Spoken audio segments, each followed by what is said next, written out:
hubungan industrial itu teman-teman, ini suatu sistem ya, suatu sistem hubungan yang terbentuk di antara para pelaku proses produksi barang dan jasa.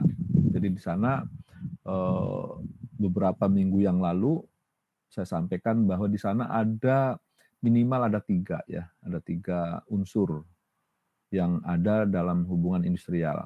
Tapi yang lebih pokoknya ada 2 unsur, yaitu ada pekerja dan ada pemberi kerja, atau ada perusahaan dan karyawan. Ya. Nah, tapi teman-teman, hubungan industrial itu tidak dapat dilihat hanya sekedar hubungan di antara para pelaku ya di tempat kerja, tapi sekumpulan masalah atau fenomena ya baik di dalam maupun di luar tempat kerja berkaitan dengan penetapan dan pengaturan hubungan tenaga kerjaan. Ya, jadi bukan hanya meliputi para pekerja atau para pelaku di tempat kerja saja, ya. Karena teman-teman pekerja itu dilindungi sebenarnya 24 jam ya, 24 jam dilindungi oleh undang-undang ya, undang-undang. Ya. Jadi misalkan teman-teman bekerja kan ada bekerja itu sip-sipan ya. Artinya ketika yang bekerja misalkan sip 1, sip 2 dan sip 3 itu dilindungi. Tentu yang 24 jamnya berarti bagi perusahaan. Ya bagi perusahaan karena perusahaan itu kan non-stop gitu ya. Gitu. Tapi undang-undang ketenagakerjaan teman-teman seperti yang dituangkan dalam undang-undang BPJS ya, undang-undang BPJS dari tahun 2015 itu BPJS menyertakan atau melindungi ya ketika karyawan mengalami kecelakaan misalkan ya, mengalami kecelakaan bukan lagi BPJS kesehatan yang yang membiayai atau menangani, tapi sekarang sudah BPJS ketenagakerjaan. BPJS ketenagakerjaan bekerja sama dengan rumah sakit, yaitu namanya Rumah Sakit Trauma Center, ya, Trauma Center.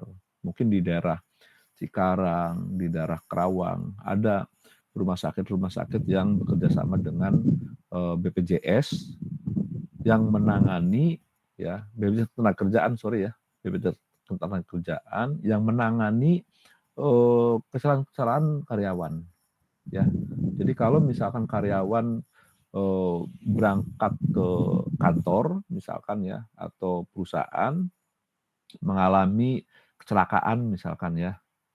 Nah, kecelakaan itu bukan ditangani oleh atau dijaminkan oleh BPJS Kesehatan bukan ya, tapi BPJS Ketenagakerjaan. Makanya masuknya di rumah sakit trauma center ya. Karena ketika karyawan kecelakaan atau mengalami kecelakaan ya, BPJS Kesehatan dia tidak berhak atau dia tidak berkewajiban untuk mengambil alih gitu ya. Nah, terkecuali misalkan ya ada karyawan yang mengalami sakit misalkan ya, atau sakit mendadak misalnya bukan karena kecelakaan ya, itu baru ditangani oleh BPJS Kesehatan. Ya, misalkan ada batuk pilek misalkan ya, atau ada karyawan yang sesak napas dan lain sebagainya, itu BPJS Kesehatan yang menangani ya. Tapi ketika karyawan mengalami kecelakaan itu BPJS Ketenagakerjaan yang menangani ya.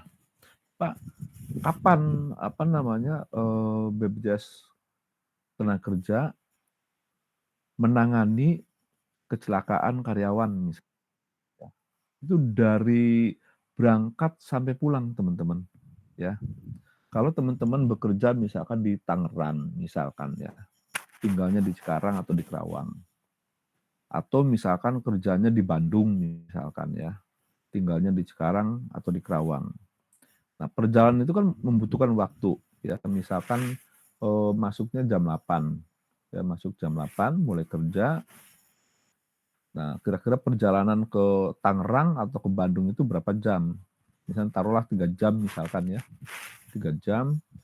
Jadi berarti kan dari jam 6 gitu ya, jam 6. Berangkat jam 6, ya jam 6, kemudian pulang kerja jam 4, berarti sampai rumah kalau 3 jam 5, 6, 7 sampai jam 7 sampai rumah misalkan ya. Jam 7 atau jam 8. Nah, itu masih di cover oleh BPJS Tenaga Kerja. Manakala karyawan yang bersangkutan mengalami kecelakaan. Ya.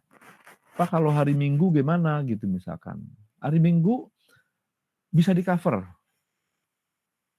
dengan catatan ya, dengan catatan. Misalkan perusahaan karyawan ya, perusahaan yang karyawan bekerja di situ mengadakan kegiatan misalkan apakah family gathering atau employee gathering misalkan ya.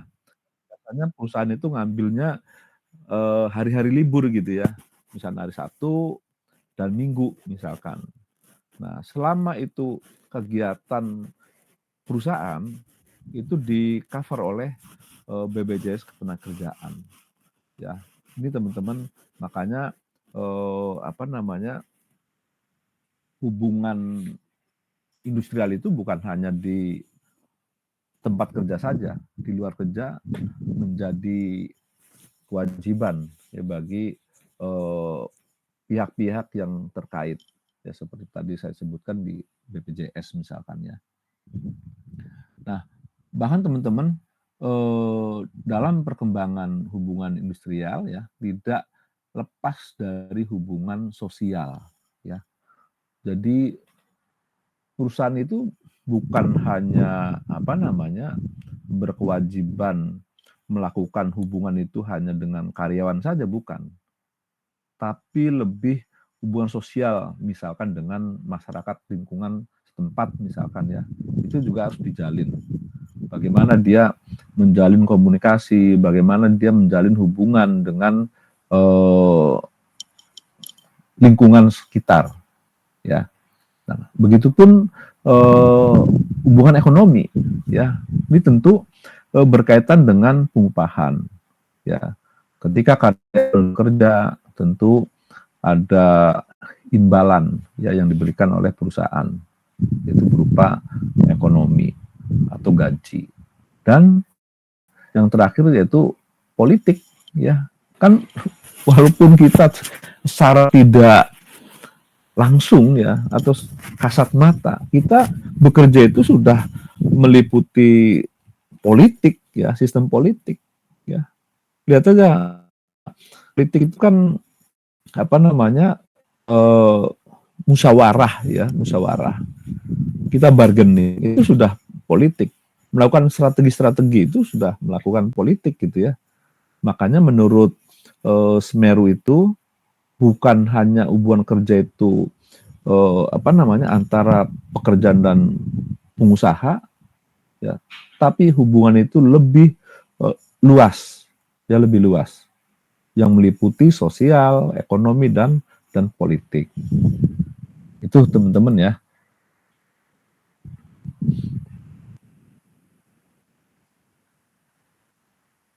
Nah, berikutnya teman-teman, apa sih tujuan dilakukan hubungan industrial ya, atau tujuan hubungan industrial itu? Pertama, teman-teman, meningkatkan produktivitas dan kesejahteraan pekerja dan pengusaha. Ya. Bagaimana perusahaan ya meningkatkan produktivitas perusahaannya dan kesejahteraan pekerjanya dan pengusahanya. Jadi kalau produktivitasnya meningkat, ya, maka apa yang diharapkan oleh pengusaha yaitu profit, keuntungan, income, pendapatan ini meningkat sehingga perusahaan dapat memberikan kesejahteraan atau jaminan kepada pekerjanya dan tentu pengusahanya, ya. Kenapa? Karena kan dari keuntungan. Dari keuntungan itu, teman-teman, jadi bukan hanya diberikan kepada pekerja saja. Misal semuanya diberikan ke pekerja, tidak. Gitu. Atau misalkan keuntungan itu diambil semuanya oleh pengusaha, tidak. Ya. Jadi ada berapa persen yang diberikan kepada kesejahteraan karyawan. Melalui apa? Melalui gaji, misalkan ya. Kemudian jaminan kesehatan, misalkan ya. Keselamatan kerjanya, dan lain sebagainya, dan lain sebagainya. Ya, teman-teman. Nah, yang berikutnya, produktivitas dan kesejahteraan merupakan dua hal yang saling berkaitan erat, ya, dan saling mempengaruhi. Tentu, teman-teman, kalau teman-teman misalkan, contoh nih ya, teman-teman, hari ini bekerja misalkan, ya, taruhlah dalam 1 bulan ini teman-teman bekerja 15 hari, ya, padahal jam kerjanya misalkan 20 hari ya, dalam 1 bulan. Anda masuk hanya 15 hari, ya. Tentu ini akan mengurangi kesejahteraan yang diberikan oleh perusahaan, karena ada hari-hari di mana teman-teman tidak hadir. Berarti kan ada 5 hari gitu ya.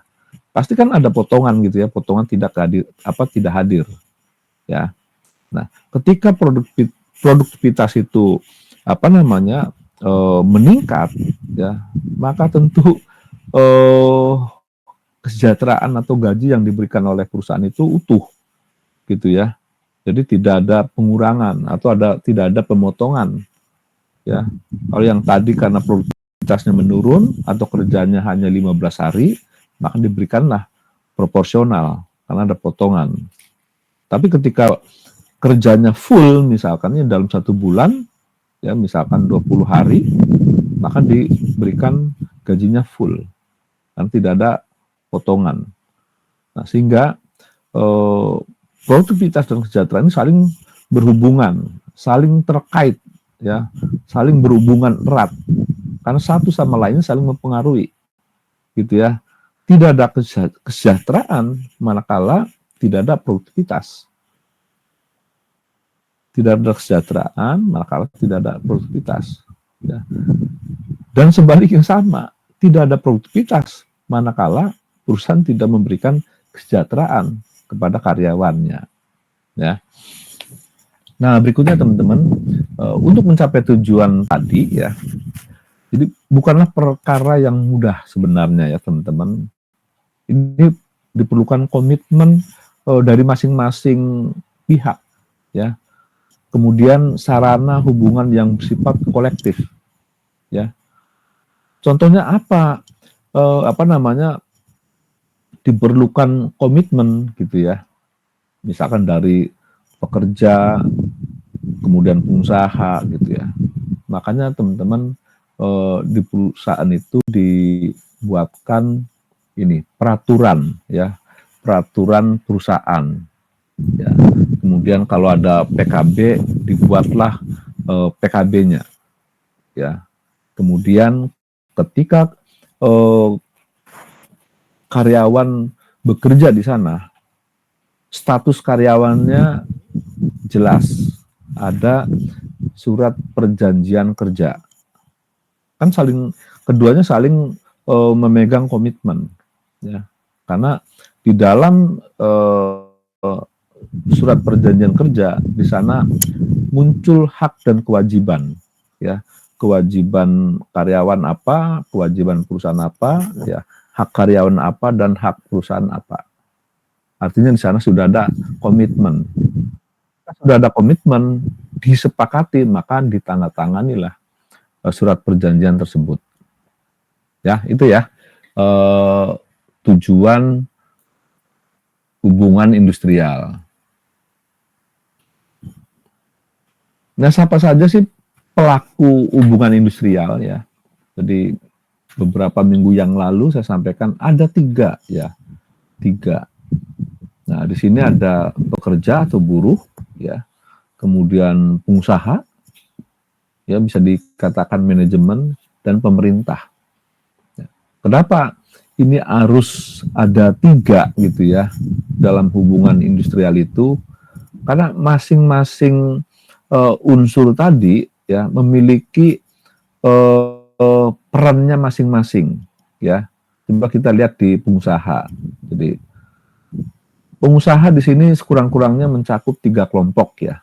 Jadi ada para pemilik atau pemegang saham, kemudian perusahaannya, kemudian jajaran departemen atau bisa dikatakan HRD, dan hubungan industrial ya bertanggung jawab khusus dalam mengatur hubungan antara perusahaan dengan buruh atau serikat buruh ya.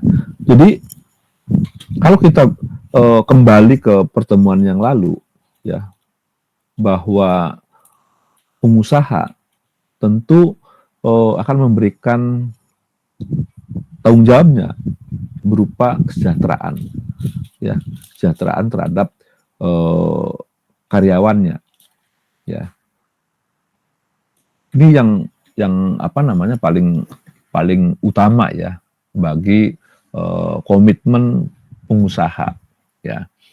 Nah, kemudian kita lihat pekerja atau buruh ya. Nah, sebenarnya teman-teman istilah buruh itu ya kita lihat bisa dikatakan pelaku pekerja ya, bisa juga serikat buruh yang mewakili tenaga kerja. Nah, teman-teman kalau kita pisahkan gitu ya anomali buruh ya, buruh. Kalau kita ini kan anggapannya aduh rendah banget gitu ya, buruh, kita disebut buruh gitu ya. Kan di dalam undang-undang itu ada sebutan buruh, ada karyawan, ada pegawai ya. Jadi itu kita bisa kelompokkan. Jadi kalau buruh itu biasanya pekerjaan-pekerjaan yang sifatnya borongan misalkan ya, kemudian freelance, dan gajinya biasanya harian ya atau mingguan ya, itu bisa mingguan gitu ya. Saya dulu kerja di pabrik itu, jadi setiap hari Sabtu ya, jadi Sabtu itu masuk setengah hari, kemudian nunggu panggilan gitu ya, panggilan menerima gaji ya, menerima gaji itu setiap hari Sabtu ya. Jadi kalau karyawan biasanya disebut di perusahaan swasta, atau bahkan ada perusahaan pemerintah gitu ya, sebutannya karyawan. Nah, tapi yang pegawai ya, biasanya identik dengan ASN gitu ya, pegawai negeri gitu ya, pegawai negeri. Jadi ini yang membedakan gitu ya, yang membedakan. Dan karyawan serta apa namanya pegawai itu biasanya gajinya bulanan, baik itu karyawan kontrak atau pegawai kontrak misalkan, maupun karyawan atau pegawai tetap ya, itu dibayarkan bulanan ya. Nah, kemudian di sini ya yang dimaksud dengan buruh ya dalam konteks di Indonesia itu mereka yang termasuk dalam angkatan kerja atau orang-orang yang sudah bekerja dan sedang mencari pekerjaan ya. Kan sering kali kan, karena buruh itu tidak menetap ya, tidak menetap gitu ya kalau menurut konteks Indonesia ya. Jadi dia sebenarnya masuk pada angkatan kerja gitu ya, tapi dia belum bekerja gitu kan, kerjanya istilahnya masih serabutan lah gitu ya. Misalkan ada apa namanya di lingkungan Anda misalkan ya, di rumah misalnya ada orang pencari kerja, apakah untuk bersihin rumput, bersihin apa namanya sampah atau got misalkan ya, nah, itu masuk sebutannya buruh gitu ya, karena dia kan sedang mencari pekerjaan ya, atau apa namanya ya masuk angkatan kerja karena masih belum memiliki pekerjaan tetap gitu ya. Beda dengan karyawan ya atau pegawai yang sudah memiliki pekerjaan tetap ya, dan dia akan dibayarkan gajinya melalui bulanan ya. Nah, berikutnya pemerintah, teman-teman. Nah, ini yang paling pokok dalam permasalahan dan penyelesaian hubungan industrial. Ya. Nah, pertama, pemerintah lokal dan pemerintah pusat. Ya, jadi contoh teman-teman, kenapa ada pemerintah lokal dan pemerintah pusat? Ya, dengan adanya otonomi daerah, ya, semenjak otonomi daerah, penentuan atau penetapan upah, misalkan ya, upah karyawan ditetapkan oleh masing-masing daerahnya, ya, walaupun acuannya dikeluarkan oleh pemerintah pusat. Contoh tahun ini kan ada namanya PP 51 ya, yang dikeluarkan oleh pemerintah. Jadi peraturan pemerintah nomor 51 yaitu tentang penetapan besaran upah. Nah, setelah PP dikeluarkan, baru didistribusikan ke masing-masing wilayah, ya, provinsi, kabupaten atau kota. Ya, tinggal pelaksananya nanti di masing-masing wilayah tadi, ya. Jadi karena adanya otonomi daerah, ya, maka diserahkan ke masing-masing daerah. Misalkan di Cikarang kan kabupaten ya, kemudian Kabupaten Bekasi ya. Jadi menerjemahkan ya atau melaksanakan atau mengimplementasikan PP 51 tersebut. Ya, nanti kan dibaca oleh pemerintah kota atau kabupaten atau provinsi gitu. Kenapa harus diimplementasikan ya? Jadi implementasi itu teman-teman, misalkan hal-hal yang berkaitan dengan kenaikan upah yang ditetapkan oleh pemerintah, kemudian diimplementasikan oleh masing-masing wilayah. Nah, paling tidak implementasi itu tidak boleh kurang dari ketetapan pemerintah pusat, gitu ya, tidak boleh. Ya, biasanya kan kalau undang-undang tidak boleh rendah daripada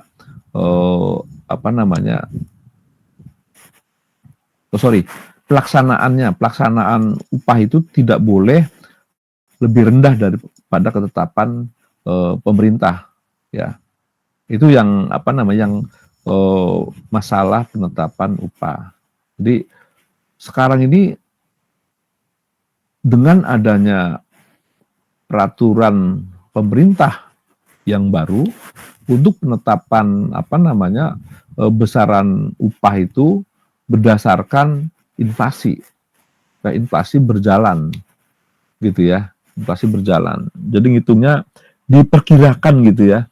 Kalau inflasi sekarang itu misalkan 4% misalkan ya, kira-kira di tahun depan akan mengalami penurunan misalnya inflasi.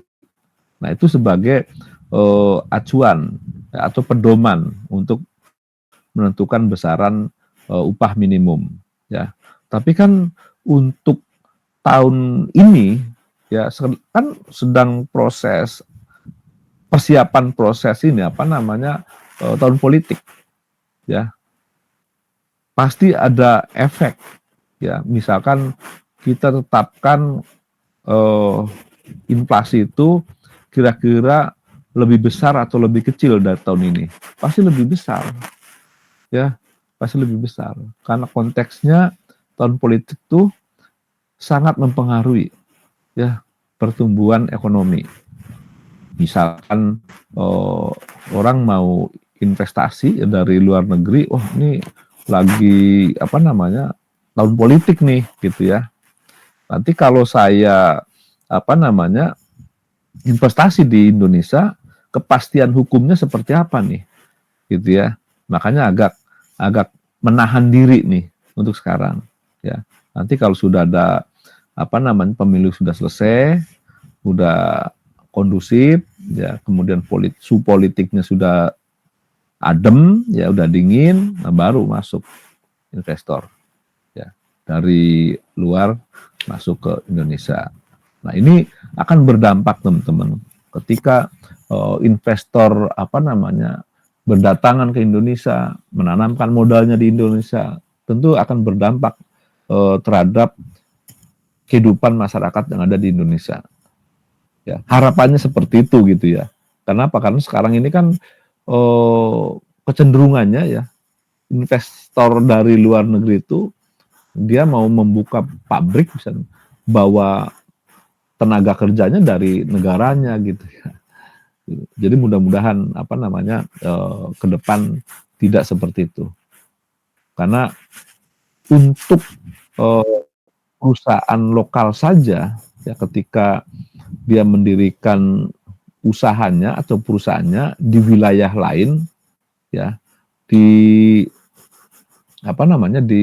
mungkin di Perda ya, di Perda atau di Pergub misalkan ya, itu disampaikan di sana ya, bahwa misalkan ada perusahaan asing misalkan ya membuka usaha di Cikarang misalkan atau di Kerawang ya. Nah, Pergub di sana mengatakan atau Perdanya mengatakan gitu bahwa perusahaan yang mendirikan di wilayah tersebut harus menyerap tenaga kerja dari wilayah tersebut misalnya berapa persen gitu ya. Jadi ada ketetapan sekarang gitu ya dengan adanya otonomi daerah tadi. Jadi paling tidak harus mengakomodir tenaga-tenaga kerja yang ada di lingkungan tersebut. Misalnya di Cikarang ya masyarakat Cikarang gitu ya. Jadi bukan yang berdamping dan perusahaan bukan. Jadi wilayah Cikarang misalkan atau Kabupaten Bekasi lah gitu ya, Kabupaten Bekasi atau Kabupaten Karawang misalkan.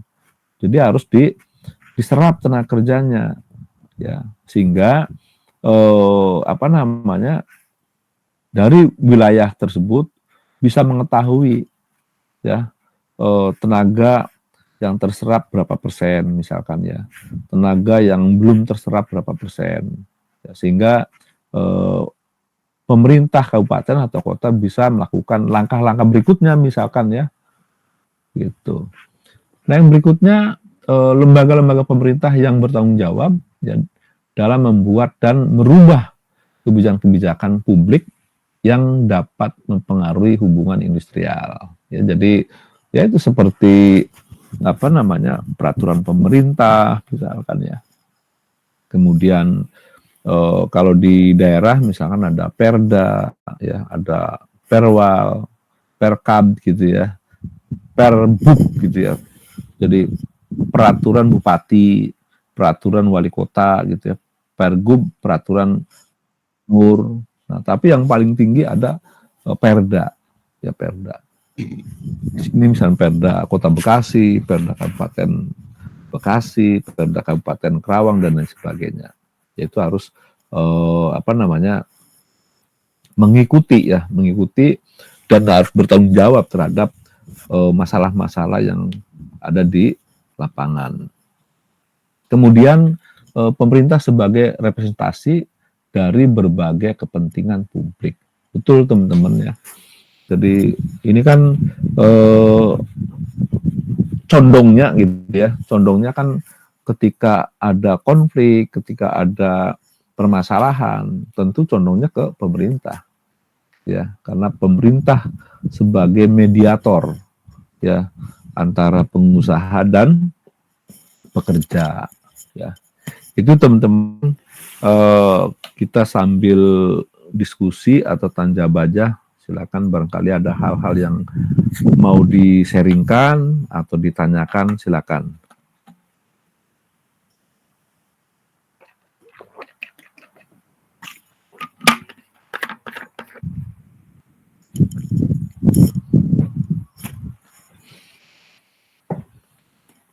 Silakan, siapa yang mau bertanya atau mau sharing pengalaman? Oke, Mas Yunus, silakan. Terima kasih atas waktu dan kesempatannya, Pak. Ya. Pertanyaan saya mengenai fenomena yang terjadi setiap akhir tahun ya, Pak, mengenai kenaikan upah ya, Pak. Mungkin di beberapa kabupaten atau kota itu kan agak sulit juga, Pak, untuk menentukan besarannya UMK setiap kabupaten atau kota masing-masing. Nah, ini pertanyaan saya sebenarnya menyinggung pemerintah juga ya, Pak. Kenapa upah di negara Indonesia ini lebih kecil dibandingin negara-negara tetangga, Pak? Seperti itu, Pak. Oke. Ada lagi? Cukup, Pak. Oke. Ya, teman-teman, untuk kalau kita melihat geografis ya, tentu masing-masing negara memiliki perbedaan ya, memiliki perbedaan. Padahal sebenarnya teman-teman, kalau kita lihat dari sumber daya ya yang ada di Indonesia lebih dari cukup gitu ya, lebih dari cukup. Cuman memang sekali lagi teman-teman, kita ini kan sekarang ini itu menggunakan ketetapan ketetapan penentuan upah itu menggunakan inflasi ya, inflasi. Jadi agak sulit gitu ya kita memberikan penentuan upah yang lebih besar.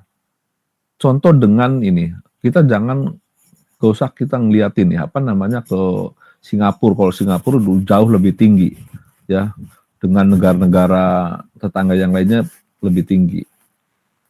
Dengan Malaysia misalkan ya, Malaysia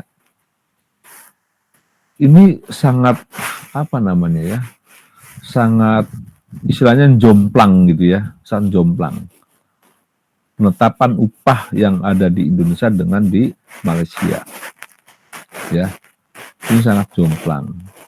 Nah, ini juga sangat dipengaruhi oleh pertumbuhan ekonomi yang ada ya di masing-masing negara ya.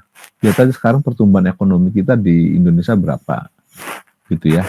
Kemudian jumlah penduduk yang ada di Indonesia berapa bila dibandingkan dengan negara lain gitu ya, dengan negara lain.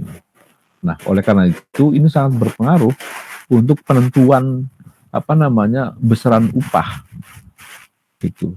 Karena apa? Karena coba sekarang perusahaan misalkan ya mau menaikkan upah, sementara produktivitas perusahaan itu sekarang ini masih terbatas misalkan. Nah, ini kan nggak bisa, ya nggak bisa serta merta misalnya pemerintah memutuskan ini harus sekian persen gitu ya, gitu.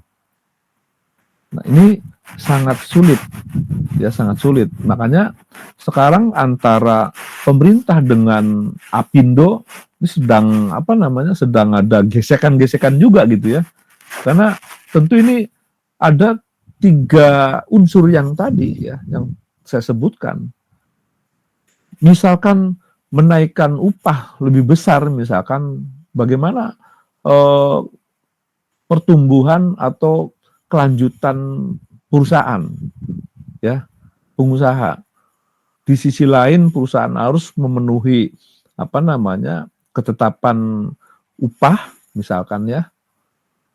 Di lain pihak, ya, perusahaan sedang kembang kempis, misalkan ya, orderan sepi, misalkan ya, sementara banyak gitu ya, itu. Nah, begitupun dengan karyawan, misalkan karyawan dengan perusahaan gitu ya, gitu. Ini juga sangat dilema, ya.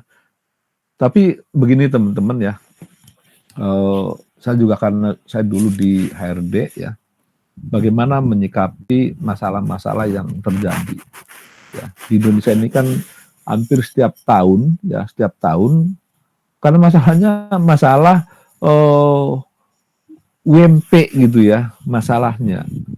Coba dirubah mindsetnya gitu ya, sehingga masyarakat industri tidak lagi ya anggapan bahwa ini gaji minimum gitu ya. Jangan.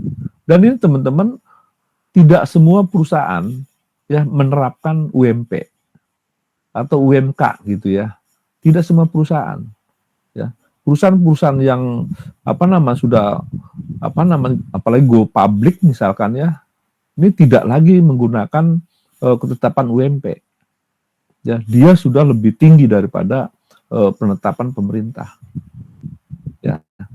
Cuman ini kan bagaimana pemerintah mengakomodir gitu ya perusahaan-perusahaan yang baru berdiri gitu ya, baru yang sudah berjalan tapi ada masalah dengan keuangan dan lain sebagainya. Makanya tadi saya bilang dikembalikan ke wilayahnya masing-masing gitu ya. Nanti wilayah yang mengukur nih, dia wilayah apakah bupati, apakah wali kota, apa gubernur, bicara sama perwakilan dari perusahaan yaitu Apindo. Bagaimana menentukan besaran upah tadi? Tentu harus melibatkan unsur-unsur dari pekerja. Gitu. Kenapa? Karena sekarang ini penentuan upah itu tidak lagi melihat dari berapa sih kebutuhan layak karyawan gitu ya. Kan tidak lagi melihat ke sana. Coba teman-teman, kalau kita lihat kebutuhan layak karyawan, ya, survei itu dimulai dari bulan Oktober, ya, Oktober, November, Desember, ya, Desember. Nah sekarang karena tidak menggunakan KHL, ya lebih cepat kita ngelihat dari inflasi sekarang, ya di Indonesia berapa nih? Udah tinggal kita tetapkan, gitu ya. Tapi kalau menggunakan KHL, ini memang akan berat bagi perusahaan gitu ya. Karena apa? Karena lihat aja Oktober, November, Desember ini lagi naik-naiknya nih kebutuhan pokok gitu ya. Gitu. Lagi naik-naiknya teman-teman. Sekarang aja di bulan November, jangankan istilahnya harga daging, harga beras, cabai ya di atas 100.000. Ya. Itu harga cabai. Ya. Mungkin beras paling murah sekarang 11 ribuan kali ya, 11 ribuan per liter ya, atau per kilo gitu ya, per kilo. Ini kalau itu dilakukan mudah-mudahan gitu ya, tapi jangan lagi istilahnya UMP, UMK gitu ya. Jadi paradigmanya dirubah gitu, jangan lagi kalau UMP ya kan upah minimum UMP itu ya, upah minimum. Jadi upah paling rendah gitu ya, paling dah ya. Nah ini teman-teman, ini juga perlu dikaji ya teman-teman. Penentuan UMP itu kan untuk masa kerja 0 tahun ya, atau kurang dari 1 tahun ya, kurang dari 1 tahun. Bagaimana Pak bagi karyawan yang lama? Ya kan, masa di kenaikannya sama gitu ya, misalnya 15% gitu ya, 15% dari, ya pasti kesundul gitu ya, bagi karyawan-karyawan yang baru. Nah, oleh karena itu teman-teman di perusahaan harus memiliki struktur gaji yang baik, ya, struktur gaji yang baik, sehingga ketika tahun ini ada kenaikan misalkan 10% katakanlah gitu ya dari UMP tahun lalu, ya karyawan yang sudah menginjak 1 tahun atau ke 2 tahun ini tidak kesundul oleh gaji karyawan yang baru, gitu. Makanya harus dibuat struktur upah yang baik di perusahaan, ya. Bagaimana untuk kenaikan upah misalkan beberapa minggu yang lalu mungkin saya sampaikan. Jadi pemberian kenaikan upah itu semestinya bukan hanya mengandalkan ketetapan dari pemerintah. Kalau saya anggap itu istilahnya kenaikan upah massal gitu ya. Gitu. Harusnya perusahaan sendiri memiliki, ya, misalkan berdasarkan hasil evaluasi kinerja gitu ya, hasil penilaian gitu ya. Nah, besarannya silakan ditentukan ya kebijakan dari pemerintah, sehingga tidak lagi misalkan karyawan yang baru sekian, karyawan yang lamanya sama gitu dengan karyawan yang baru. Ya, jadi sekali lagi Mas Yunus, jadi ini memang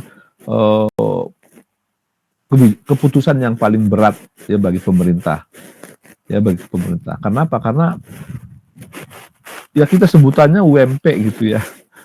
Makanya kalau bisa dihilangkan gitu ya, dirubah apa namanya mindset kita. Jadi jangan UMP.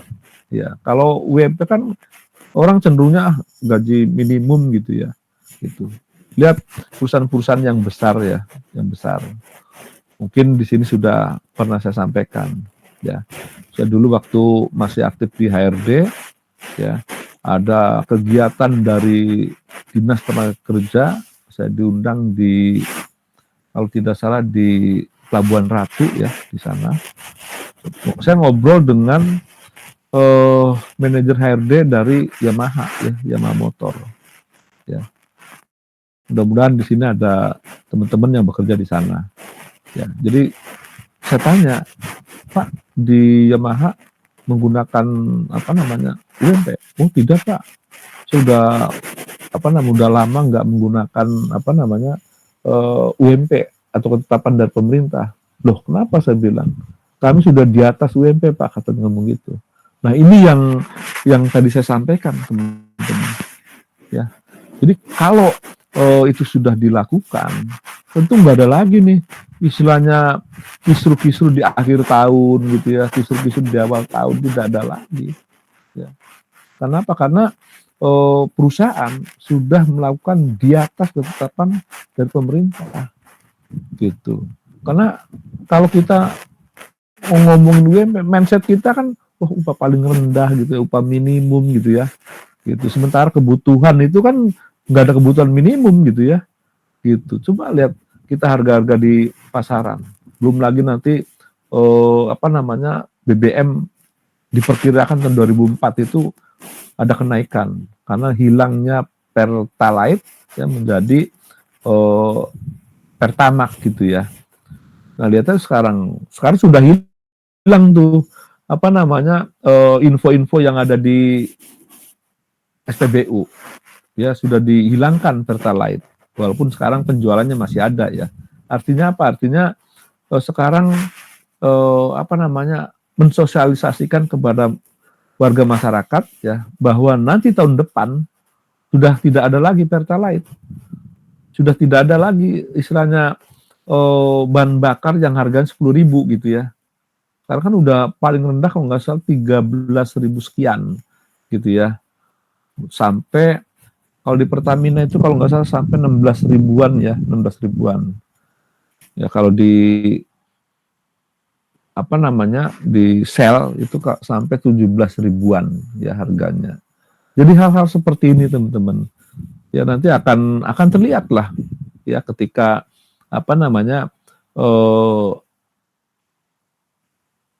ada penghapusan itu kan bahan kebutuhan pokok ya termasuknya ya BBM itu. Coba teman-teman yang bekerja menggunakan kendaraan motor gitu ya. Kalau harga misalkan 13.500 misalkan ya, yang sebelumnya 10.000 ya. Kan artinya apa? Kalau dulu 15.000 itu bisa 1,5 liter, kalau sekarang cuma 1 liter gitu ya. Gitu. Nah, ini hal-hal seperti ini kan harus dikaji ulang gitu. Ya, untuk penetapan upah minimum tadi. Ya, agar tidak setiap akhir tahun, awal tahun tidak terjadi konflik ya atau kericuhan gitu ya. Masa setiap akhir tahun atau awal tahun gitu ya kita ngomongin upah mulu gitu ya gitu. Nah, sekarang tinggal bagaimana nih perusahaan-perusahaan mensikapi hal tersebut. Jadi harusnya perusahaan-perusahaan juga berpikirannya ini apa namanya luas, ya. Jadi berpikirnya seperti ini teman-teman. Kalau kesejahteraan itu dipenuhi, ya, kesejahteraan itu dipenuhi, maka saya yakin ya produktivitas perusahaan akan naik, ya, bahkan akan melebihi, gitu ya. Kan sekarang ini kan saling apa ya, saling menunggu gitu ya. Nah, ngapain saya mau kerjanya rajin-rajin, ya, gajinya juga sekian gitu ya, gitu. Nah, perusahaan juga sama ngelihatnya, ngapain mau gaji naik gede juga kerja karyawannya males-malesan misalkan ya, cuman segitu-gitu aja gitu ya. Nah, ini kan harusnya dibangun komitmen, ya, dibangun komitmen antara pengusaha dan karyawan. Bagaimana untuk mendapatkan apa namanya agar mendapatkan kesejahteraan yang cukup, ya, bahkan lebih. Bagaimana untuk meningkatkan kinerja perusahaannya. Itu Mas Yunus ya.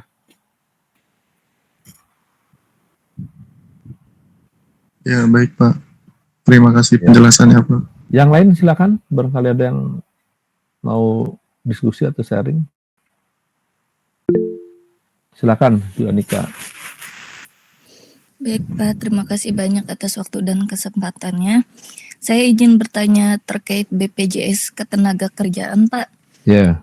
Nah, kalau misalnya kita habis kontrak nih ya Pak di sebuah perusahaan, tapi belum dalam waktu 1 bulan itu sudah mendapatkan pekerjaan lagi, apakah bisa mencairkan BPJS Ketenagakerjaan yang di perusahaan sebelumnya, atau disatukan lagi BPJS-nya dengan perusahaan berikutnya dan bisa dicairkan lagi pada saat nanti habis kontrak di perusahaan yang baru, Pak?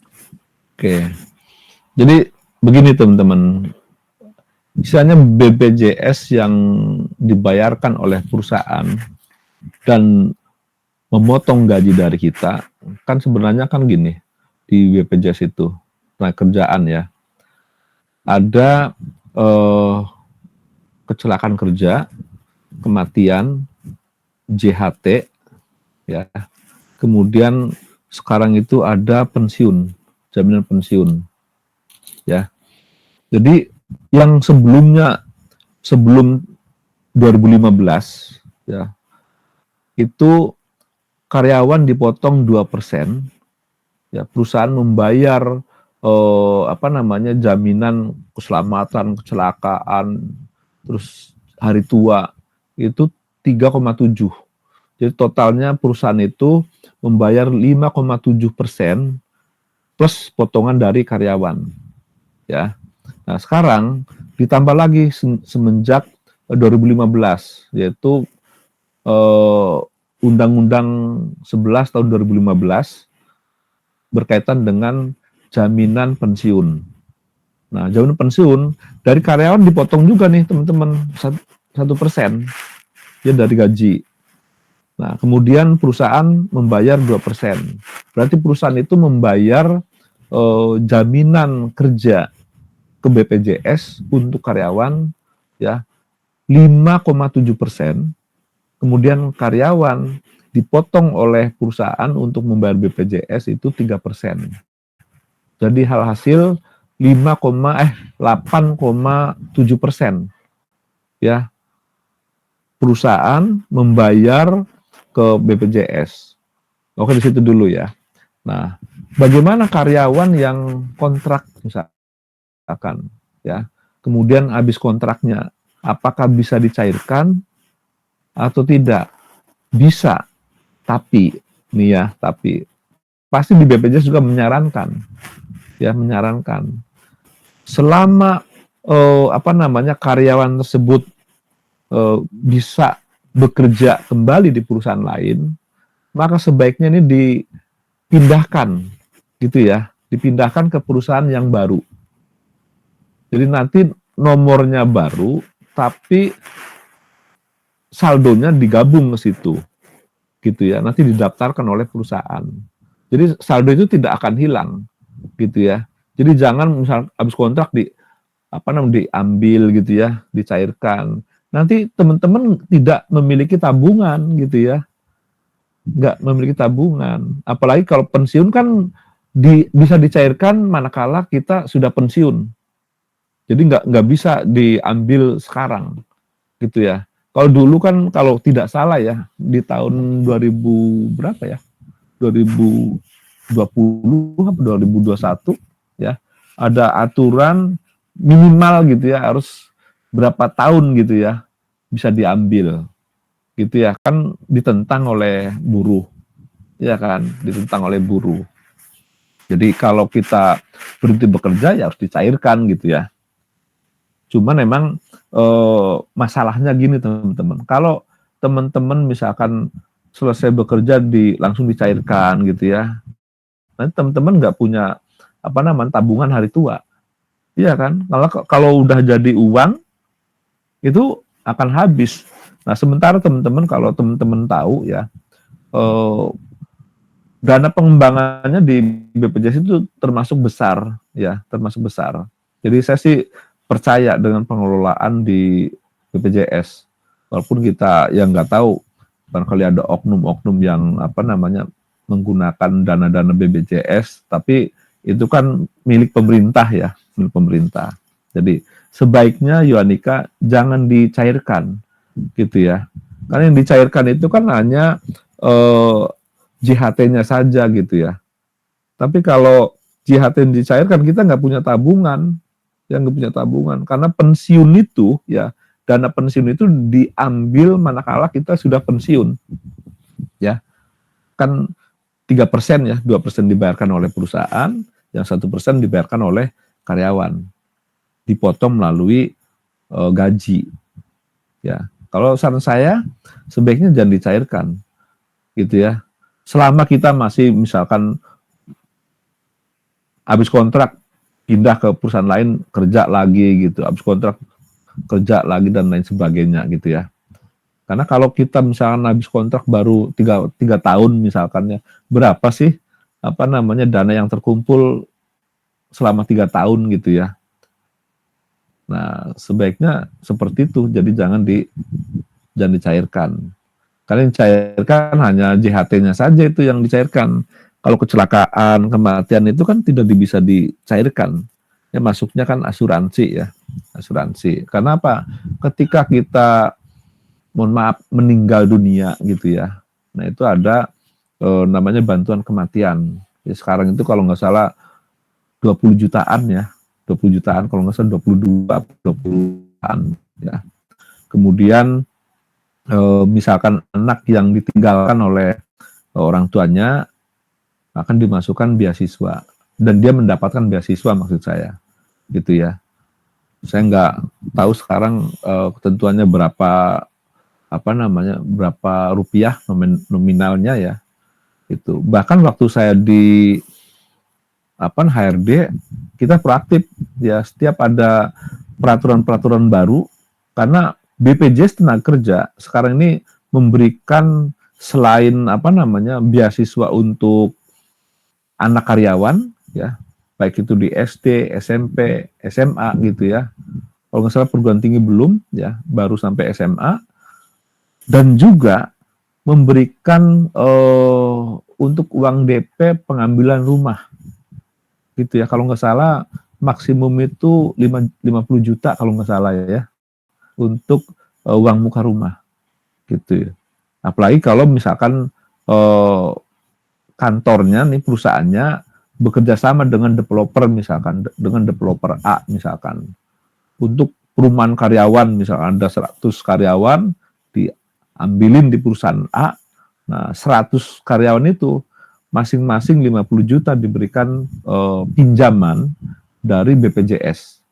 Jadi pinjaman sifatnya, tapi tidak ada bunganya ya, bunganya 0% gitu ya. Nanti kita di samping dipotong untuk iuran BPJS ya, dipotong juga untuk pengembalian atau angsuran dari 50 juta tersebut. Ya, Yohanita, seperti itu ya. Yohanika ya. Iya, baik Pak. Jadi sebaiknya emang ditabung aja ya Pak? Ya, jangan diambil gitu ya, karena kontrak itu kalau kita mengacu di Undang-Undang Cipta Kerja kan hanya 5 tahun ya. Ya kita tinggal dihitung aja, misalnya gaji kita 5 juta, jadi tahunnya itu kira-kira dapatnya berapa rupiah ya, sampai habis masa kontrak 5 tahun, tinggal kalikan 5 tahun ya, dapatnya berapa. Kalau hasil pengembangan dan iuran itu kan nanti digabung jadi satu ya, karena setiap tahun itu hasil pengembangannya diinformasikan ke kita ya. Nah, sebaiknya jangan dicairkan karena kita kan terkecuali kita misalkan mohon maaf ya, misalkan sudah nggak bisa kerja lagi. Nah, itu harus dicairkan gitu. Tapi selama kita masih sehat, selama kita masih punya masa depan untuk bekerja, ya sebaiknya itu sebagai tabungan ya, sebagai tabungan. Dan itu ada pengembangannya gitu ya. Istilahnya ada bunga yang dari hasil pengembangan. Walaupun misalkan hasil pengembangannya kan uangnya itu kan istilahnya bukan jutaan gitu ya, triliunan yang ada di kas BPJS. Karena seluruh Indonesia masuk di sana. Kemudian kalau istilahnya dia juga diinvestasikan, misalnya apakah di asuransikan misalkan ya, di apa sih yang asuransi yang paling bagus itu ya, atau diinvestasikan yang lain, nah, nanti kan dapat uang pengembangan. Nanti dari uang pengembangan itu dibagi secara proporsional ya, misalkan Yuanika misalkan tabungannya misalkan ada 100 juta misalkan, terus yang lainnya misalkan ada 200 juta misalkan. Tentu yang 100 dengan 200 itu kan berbeda ya, uang pengembangan yang diberikan kepada karyawan ya. Itu ya teman-teman. Baik Pak, terima kasih banyak penjelasannya. Oke, yang lain masih ada?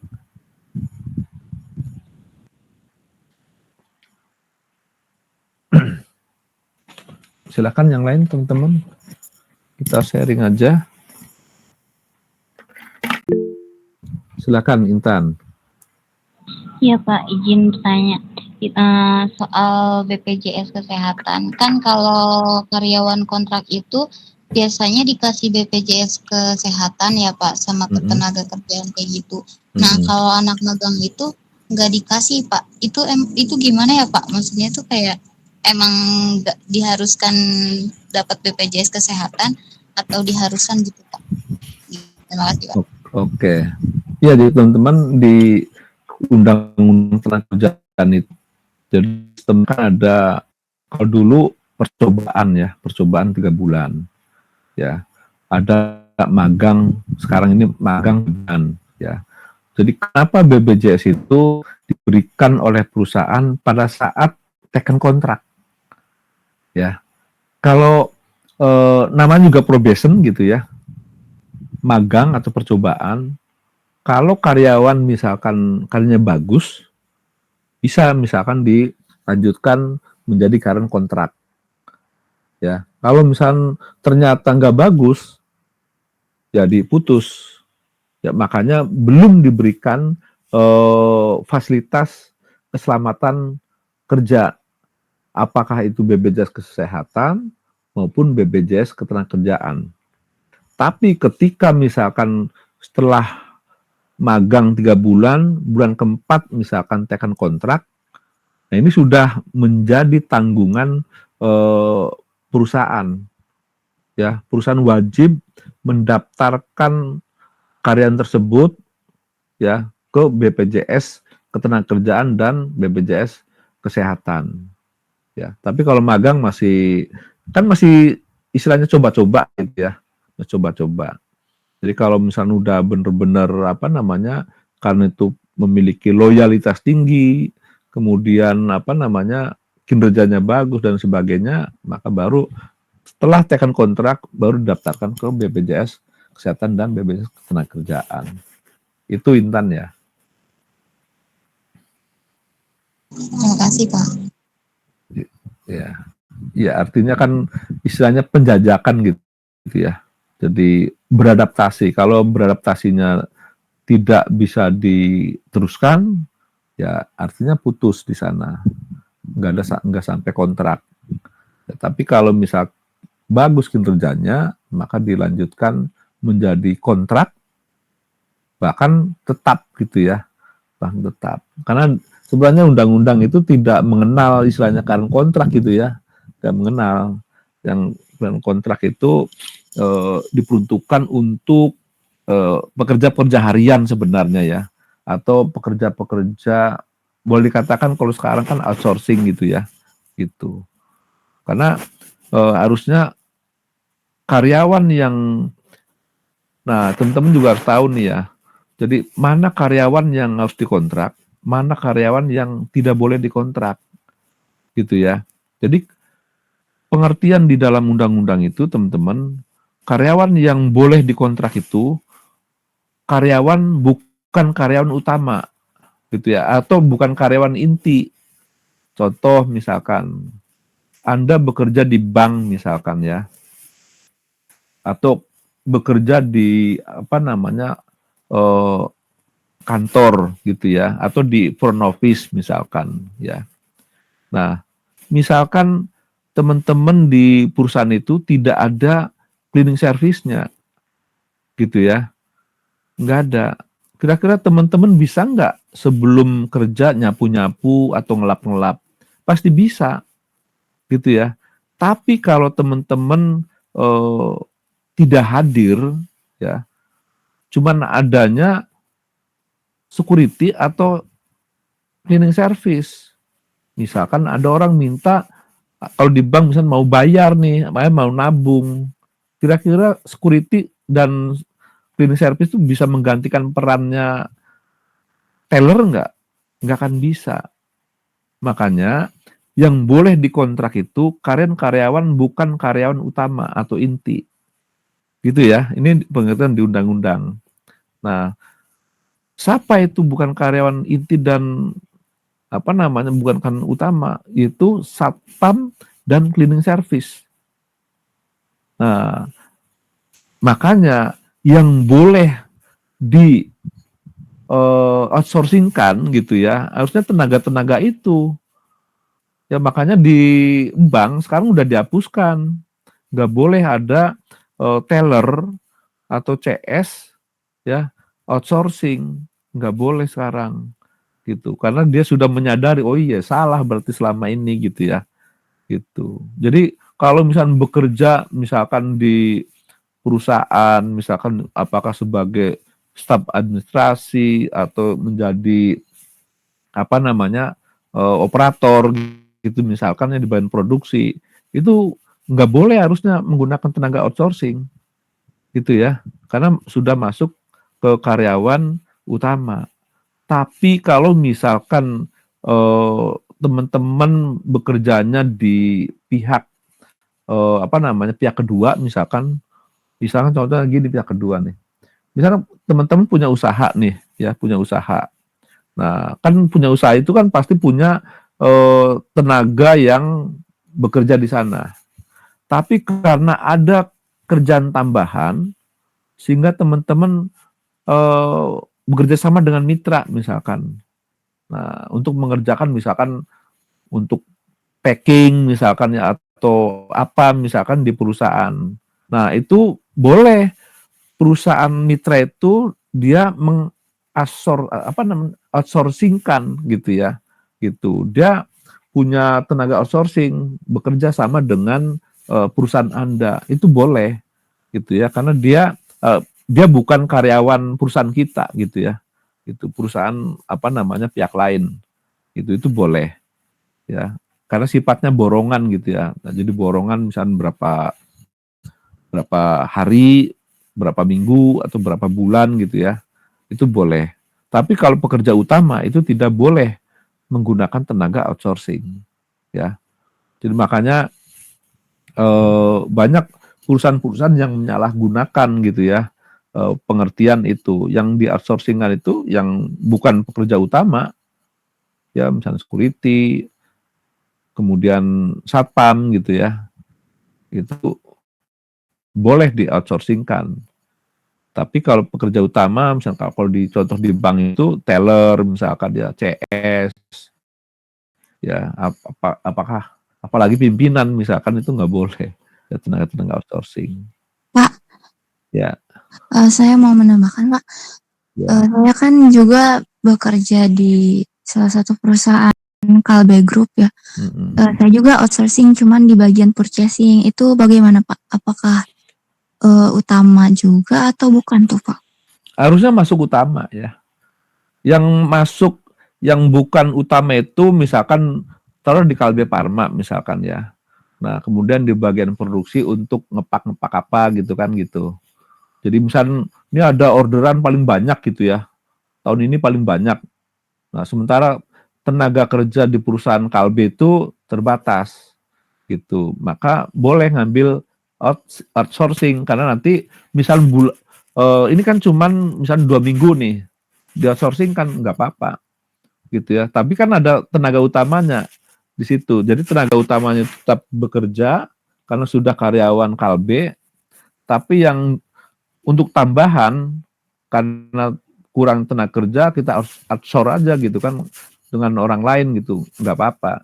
Tapi kalau yang sudah menetap di sana nggak boleh tuh menggunakan tenaga outsourcing gitu. Itu Kurnia ya. Ya Pak, kalau untuk outsourcing misalkan mereka udah S1 gitu Pak, karena di Kalbe itu sendiri beda-beda Pak, ada yang karyawan dari perusahaan, ada yang outsourcing, bahkan itu walaupun HR-nya sendiri mereka itu outsourcing Pak. Apa nama yang outsourcing? Admin HR. Oh, itu sebenarnya nggak boleh. Iya, nggak boleh. makanya, Pak. Jadi di perusahaan itu yang diperbolehkan untuk mengoutsourcing ya atau tenaga outsourcing itu hanya 2 tadi ya yang boleh, terkecuali tadi tambahannya saya bilang. Jadi kalau misalkan apa namanya ini kerjanya apa namanya ya tidak menetap gitu ya. Misalkan gini, bulan ini nih kerjaan ini saya harus selesai nih gitu kan. Nah, kita boleh outsourcing tuh, menggunakan tenaga outsourcing. Nah, karena bulan besoknya kan kita udah selesai nih, udah nggak ada kerjaan lagi gitu. Artinya boleh dikatakan kerja borongan gitu ya, atau harian, atau honorer gitu ya, kayak gitu. Nah, kalau selama karyawan itu sudah ada kontrak misalkan ya, terus oleh perusahaan ya. Nah, teman-teman di sana dikontrak nggak sama perusahaan? Ada kontraknya nggak? Kontraknya dengan outsourcing, Pak. Iya, ini yang jadi masalah gitu ya, gitu. Sebenarnya nggak boleh nih perusahaan-perusahaan seperti ini. Gitu Karena ya. ada juga Pak, yang awalnya tuh lewat tes dengan perusahaannya di Kalbenya tuh, cuman dialihkan lagi ke outsourcingnya kayak gitu Pak. Ini yang nggak boleh. Makanya saya bilang tadi, saya sampaikan banyak perusahaan-perusahaan itu yang nakal sekarang, gitu. Karena apa? Karena perusahaan nggak mau terbebani, ya. Kalau perusahaan outsourcing kan kita lepas dari kewajiban, misalkan ada BPJS, ada apa. Karena yang menjamin itu penyedia tenaga kerjanya, gitu. Kalau ini kan nanti urusannya kan sama outsourcing kan, sama penyedia tenaga kerjanya. Nah, tenaga kerja dari outsourcing itu kan sudah kita dipotong gitu ya, apa namanya dari outsourcing gitu kan gitu kan dipotong ya. Betul Pak. Iya, yang seharusnya kita misalkan gini, dari perusahaan itu sebesar UMK atau UMP, tapi kita menerima gaji dari penyedia kerja itu nggak UMP atau nggak UMK gitu kan. Ini yang makanya sering teman-teman serikat pekerja bergejolak itu menghapus outsourcing seperti itu. Jadi merugikan karyawan gitu ya. Gitu. Nah, ini sebenarnya nggak boleh. Nah, tinggal bagaimana komunikasi dengan ini apa nama serikat pekerja yang ada gitu ya. Ini harus diluruskan gitu. Dia harus memahami mana yang tenaga yang harus di outsource, mana yang tidak gitu. Tapi kalau seperti di admin, di apa itu nggak boleh, ya nggak boleh, karena sifatnya kan apa namanya tetap gitu ya, kerja tiap bulan terus gitu kan, gitu. Justru Bahkan, kebanyakan Pak, maaf, mm-mm, maaf Pak Nyala, di admin itu yang di bagian office, head office gitu, mm-mm, kebanyakan dari outsourcing Pak, kalau ya. di KLB-nya. Nah ini yang istilahnya yang nggak boleh tuh, ya nggak boleh. Tapi kalau misalkan yang tadi di bagian produksi, ya di bagian produksi yang sifatnya borongan, misalkan harian, ya. Tapi kalau yang gajinya bulanan sebenarnya nggak boleh tuh. Karena di admin itu kan istilahnya ya sebagai karyawan ini apa namanya inti gitu ya, sebagai karyawan inti. Di bagian produksi juga sama gitu. Terkecuali tadi kalau misalkan di bagian produksi itu ada kelebihan order misalnya atau ada penambahan orderan. Nah, ini kan karyawannya nggak mungkin nih ditambahin. Ya ngambil aja tenaga honorer gitu ya. Itu dari mana? Dari penyedia tenaga kerja, yaitu outsourcing. Itu boleh. Karena sifatnya apa namanya tentatif gitu ya. Karena nggak apa namanya terus menerus gitu. Kalau ini kan terus menerus kan gitu. Yang terus menerus itu harusnya nggak bisa di outsourcingkan gitu ya. Yang sudah berjalan itu di bank sekarang ya. Dulu di bank itu di teller, di CS itu tenaga-tenaga outsourcing, termasuk cleaning service dan satpam. Nah, sekarang sudah memahami bahwa apa namanya kerja utama itu tidak boleh di outsourcingkan. Akhirnya sekarang di teller itu ya karyawan, ya di CS itu karyawan sekarang. Yang menggunakan tenaga outsourcing itu hanya cleaning service dan security. Itu di perbankan sekarang yang sudah berjalan. Nah, memang yang masih apa namanya kendala itu di perusahaan atau di pabrik-pabrik gitu ya, gitu. Saya saya nggak tahu apa namanya pemikiran HRD-nya seperti apa, saya nggak tahu juga gitu ya. Harusnya nih harusnya sudah buka mata nih ya. Kalau di sana ada serikat pekerjanya ya harusnya serikat pekerja yang memperjuangkan, kan tujuan dibentuknya serikat pekerja kan untuk mensejahterakan anggotanya dan keluarganya gitu kan gitu. Jadi nggak ada lagi itu istilahnya apa namanya eh, karyawan di outsourcing terus serikat pekerjanya istilahnya cicing wae misalkan, itu nggak boleh gitu ya.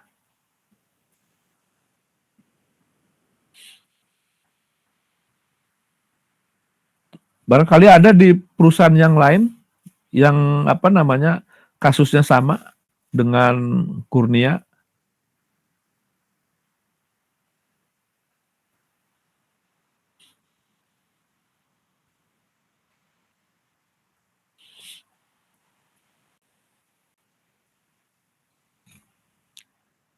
Silakan teman-teman, barangkali punya masalah yang sama dengan apa yang disampaikan Kurnia. Misal kebetulan Anda sendiri istilahnya pelaku outsourcing gitu misalkan ya.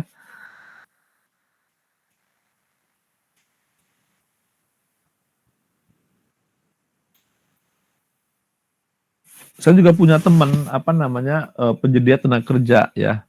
Tapi khusus security ya itu ribuan karena dia dikirim ke apa namanya seluruh Indonesia ya. Jadi memang itu yang apa namanya tenaga kerja itu yang boleh di outsourcingkan gitu ya. Dan sama pekerja harian itu boleh outsourcing ya, atau borongan harian gitu ya. Tapi kalau sudah di apa namanya tetap ya, maksudnya tetap itu bulanan ya, bulanan itu nggak boleh di outsourcingkan gitu. Terkecuali tadi misalkan kerja borongan, nah kita boleh menggunakan penyedia tenaga kerja, misalkan mau di situ sampai istilahnya berbulan-bulan gitu ya, Nah, yang tanggung jawab di penyedia tenaga kerja, ya. Saya juga dulu pernah kerja di pabrik tuh ya, pabrik. Jadi di pabrik saya tuh kebetulan ada ini, apa namanya, percetakan, ya. Ada namanya itu, kalau saya nyebutnya ini, apa namanya, karyawan yang bagian umum gitu ya. Bagian umum itu kalau ada pekerjaan dia kerja, kalau nggak ada dia libur. Nah itu yang di-outsourcing-kan gitu ya. Nah operator nggak ada yang outsourcing gitu, karena kan selalu ada nih, apa namanya, karena apa nama operator itu kan tenaga Islam, maksudnya tenaga ahli atau terampil gitu ya. Gitu. Kalau yang bagian umum ya paling misalnya ada bersihin sampah misalnya hasil apaan pekerjaan, atau nglipetin apa misalnya di perusahaan itu ya, itu yang tenaga-tenaga ini honorer yang di outsourcing-kan gitu. Jadi kalau misalkan ada orderan banyak dia suruh masuk gitu yang ngerjain. Kalau nggak ada ya libur dia gitu ya. Karena dan ini bayarannya harian, bayarannya ya. Itu teman-teman, silakan barangkali ada yang mau sharing lagi.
Oke, kalau belum ada saya lanjutkan dulu ya.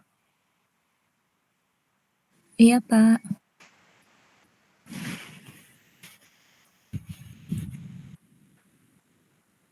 Nah, ini teman-teman, asal-usul perkembangan hubungan industrial ya. Jadi di Eropa itu mulai pertengahan abad 18 ya, apa namanya, terjadinya hubungan industrial. Ya, di sini dengan munculnya revolusi industri ya di Eropa sana ya.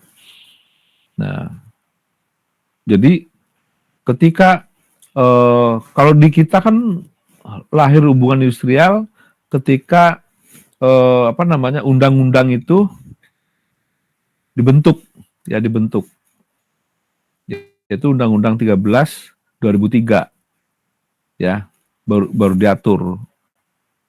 Selama ini kan kita karena nggak ada undang-undangnya ya, kita belum nyampe ke sana gitu ya, belum nyampe ke sana. Kita belum melihat bahwa ini apa namanya hubungan industrial gitu. Kalau dulu kan istilahnya anggapannya majikan dan bawahan gitu ya, majikan dan bawahan gitu. Nggak ada istilahnya bahwa majikan dan bawahan itu sudah menciptakan hubungan industrial gitu ya. Itu. Nah, sebenarnya teman-teman, pada mulanya ya hubungan industrial itu merupakan hubungan yang bersifat personal ya antara buruh dan pengusaha. Jadi istilahnya karena belum ada undang-undangnya ya, ya kita biasa aja gitu kan, kita bekerja kepada si A ya, si A mempekerjakan kita misalkan ya, terus tiap bulan kita mendapatkan upah atau imbalan ya cukup di situ aja gitu ya. Nah, bahkan hubungan yang terjadi bersifat kekeluargaan dan ketegangan, ketanggaan gitu ya. gitu. Jadi lihat aja teman-teman. Kalau teman-teman, saya nggak tahu masih terjadi apa tidak di lingkungan ya. Kalau dulu di kampung saya itu, jadi saya misalnya bangun rumah misalkan ya, kan mempekerjakan tetangga misalnya, atau tukang gitu ya. Nah kita sudah seperti keluarga aja ya, ngobrol sambil ngobrol gitu ya, terus makan bareng ya, itu seperti itu ya. Jadi menganggapnya sudah keluarga. Itu yang terjadi sebelum ada undang-undang lahir ya. Jadi sebenarnya udah tercetus, cuman kita nggak tahu namanya apa gitu ya, gitu. Cuman karena sudah ada di undang-undangnya bahwa apa namanya, pemberi kerja dan penerima kerja itu merupakan satu kesatuan hubungan industrial gitu. Nah kemudian dengan perkembangan teknologi ya, bersama dengan meningkatnya kompleksitas masalah ya yang muncul antara pekerja dengan pengusaha, maka dirasakan perlunya membuat aturan hak dan kewajiban yang harus dipatuhi. Itu apa? Undang-undang ya. Undang-undang 13 baru lahir tahun 2003. Ya kan? Nah, Undang-Undang Cipta Kerja baru lahir tahun 2021 ya, 2021. Nah, hal-hal ini yang menjamin ya, apa namanya, kebersamaan ya, kebersamaan atau kesetaraan dalam hak dan kewajiban gitu ya.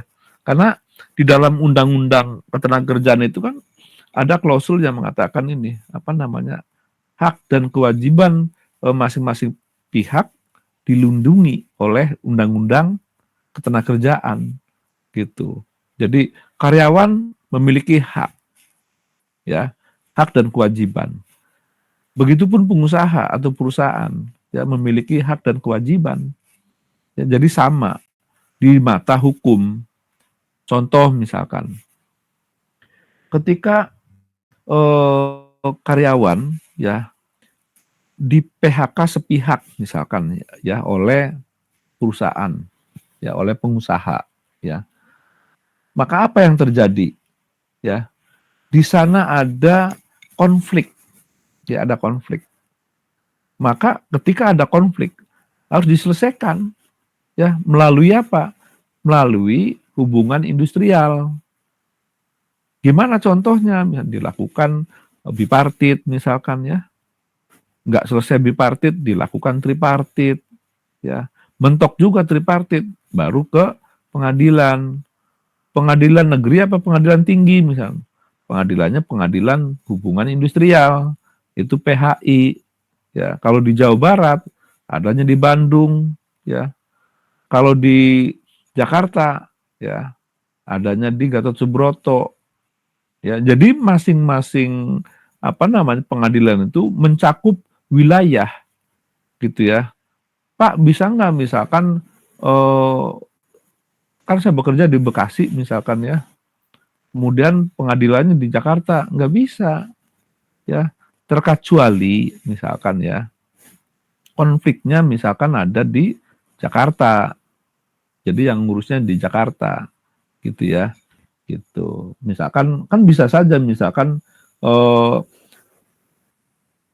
pengusaha itu memiliki dua perusahaan gitu ya, ada yang di Jakarta, ada yang di Bekasi misalkan ya. Jadi yang di Bekasi berarti di Bandung ya, di Bandung apa namanya pengadilannya ya, itu seperti itu ya.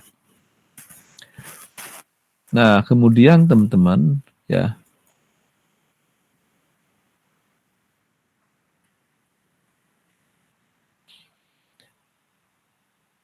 nah tadi kan di undang-undang ya, di undang-undang. Jadi semua para pihak ya, semua para pihak harus tunduk dan harus patut ya terhadap ketentuan undang-undang yang berlaku ya. Nah Pak gimana kalau dengan kejadian tadi gitu ya, dengan kejadian tadi jadi karyawannya di outsourcingkan semua, itu berarti nggak tunduk dan patut terhadap undang-undang gitu ya. Nanti teman-teman boleh baca deh undang-undangnya ya, apakah mau undang-undang 13 atau mau undang-undang hak cipta kerja ya, cipta kerja, atau teman-teman baca undang-undang outsourcingnya ya, outsourcingnya yang boleh di outsourcing itu yang mana gitu ya, gitu. Karena ini kadang-kadang kita mengambil dianggapnya gitu ya, dianggapnya nggak mungkin termonitor gitu ya sama dinas atau suku dinas misalkan ya. Kita ikutin aja gitu kan gitu. Nah, sementara di sisi lain teman-teman, para karyawannya istilahnya nggak melek undang-undang. Iya kan, karena kita selama ini nggak tahu aturan mainnya gitu ya di undang-undang seperti apa sih gitu kan gitu. Nah, atau juga ya daripada saya nggak kerja misalkan, biarin aja lah gitu. Ini yang sering terjadi ya. Makanya sering terungkap teman-teman kasus-kasus yang selama ini aman gitu ya, tiba-tiba muncul konflik ya, muncul konflik. Karena apa? Karena selama ini kita terima aja. Iya kan, mau saya berontak tadi pecat gitu. Padahal kita punya hak ya, dan hak itu dilindungi oleh undang-undang. Ya, undang-undang tentang kerjaan. Nah, misalkan gini, ada kasus misalkan kita lapor ke suku dinas yang terdekat. Iya kan? Kalau ke dinas kan jauh. Ya, dinas tenaga kerja di Kerawang Cikarang kan adanya di Bandung ya. Ya, kita harus ke sana. Berarti kita cukup ya ke suku dinas yang ada di Kerawang misalkan ya, yang ada di Kabupaten Bekasi ya. Kita masuk ke sana. Kan biasanya kan apalagi kalau di Kabupaten Bandung ya, atau Kabupaten Bekasi itu kan satu kompleks ya, satu kompleks. Jadi ngumpul di situ. Jadi kantor bupati, kemudian kantor dinas-dinasnya itu nggak jauh dari situ. Beda seperti di Bekasi ya. Bekasi itu masih mencar ya. Misalkan pendapatan daerahnya itu jauh dari wali kota ya. Kemudian DPRD-nya lebih jauh lagi dari kota atau wali kota maksudnya ya, kantor wali kota. Jadi ini yang yang saya sangat salut di Kabupaten Bekasi ya. Kalau di Kerawang saya karena belum tahu ya lingkungan perkantoran bupatinya di mana, kemudian gedung DPR-nya di mana, kemudian dinas-dinasnya di mana. Kalau di Kabupaten Bekasi saya sudah ke sana ya beberapa bulan yang lalu. Saya ketemu kebetulan dengan keperluan dengan suku dinas sosial ya. Jadi akhirnya tahu, oh luar biasa gitu ya, gitu. Jadi ini yang teman-teman harus sikapi ya.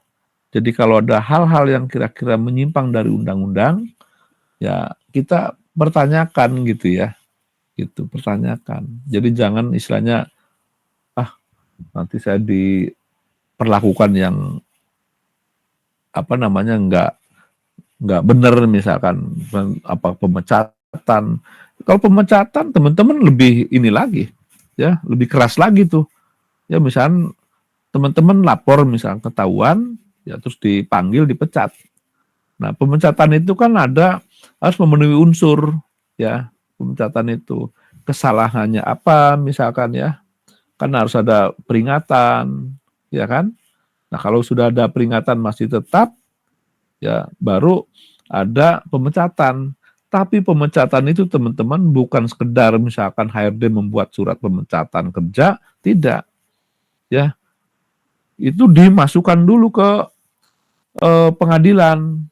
Nanti pengadilan yang memutuskan gitu. Jadi bahwa yang bersangkutan sah demi hukum di PHK misalkan gitu. Jadi selama nggak ada putusan dari pengadilan, teman-teman jangan takut, jangan khawatir ya. Jadi teman-teman masih sah dan resmi menjadi karyawan perusahaan tersebut. Karena belum ada putusan dari pengadilan. Ya kan? Sama halnya dengan ini teman-teman. Kalau misalkan kan ada orang ambil leasing misalkan ya, leasing.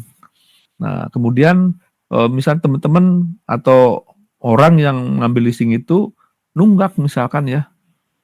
Biasanya kalau di leasing itu kan maksimum 3 bulan itu ditarik ya, itu ditarik. Nah, karena ada undang-undang apa namanya fidusia ya, undang-undang fidusia yang menyatakan dan melindungi konsumen gitu ya. Kalau misalkan teman-teman nunggak, misalkan kan ada debt collector misalkan ya, kan biasanya ada nongkrong-nongkrong di jalan gitu ya, di apa gitu ya, misalnya diambil kendaraannya, Anda bisa mempertahankan dan bisa lapor ke polisi. Jadi jangan diserahkan, jangan.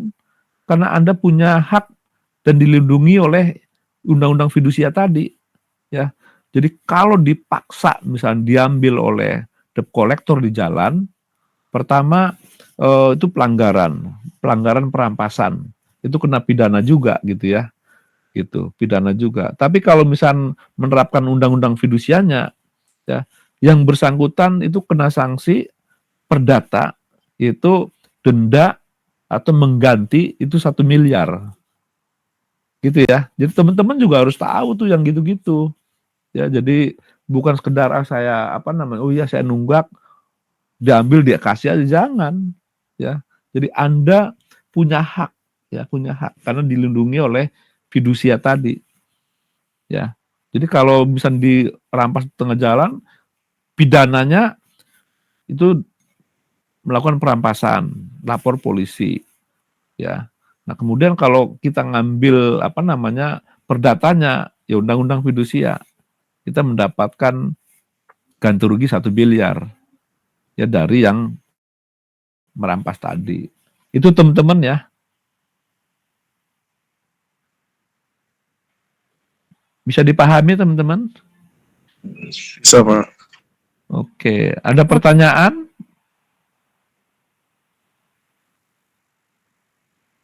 Silakan.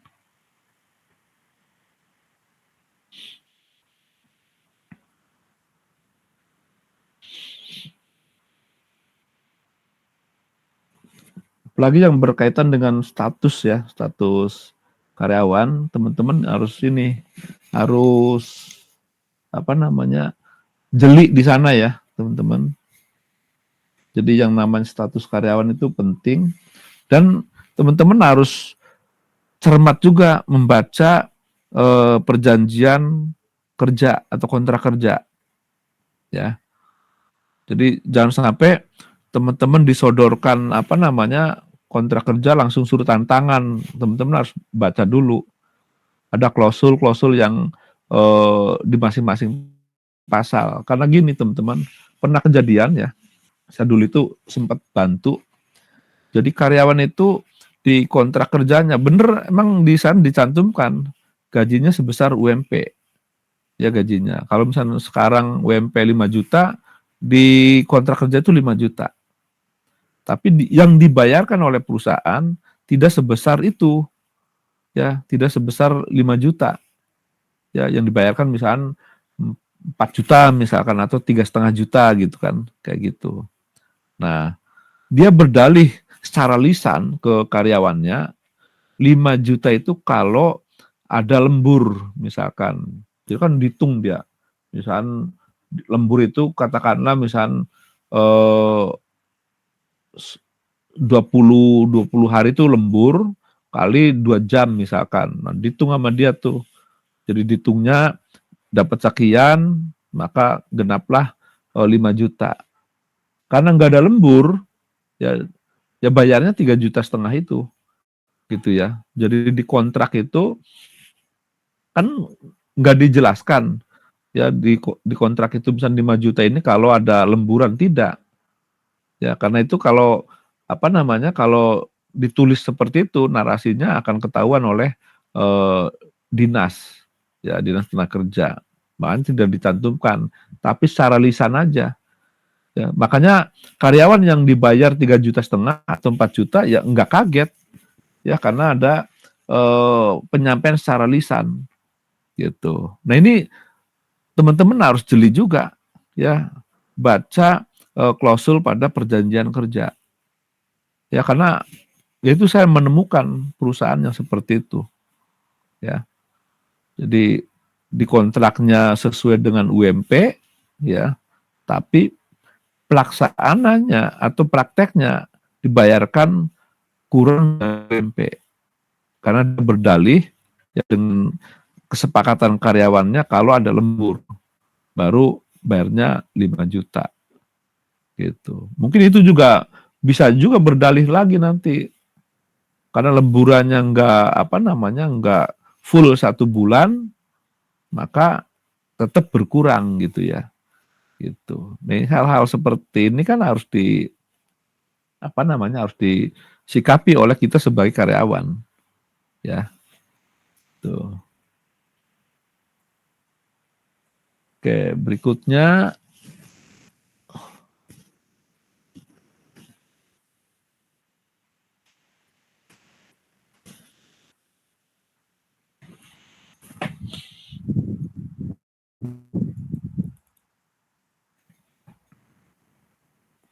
ini ya pasca revolusi industri ya di akhir abad 19 ya.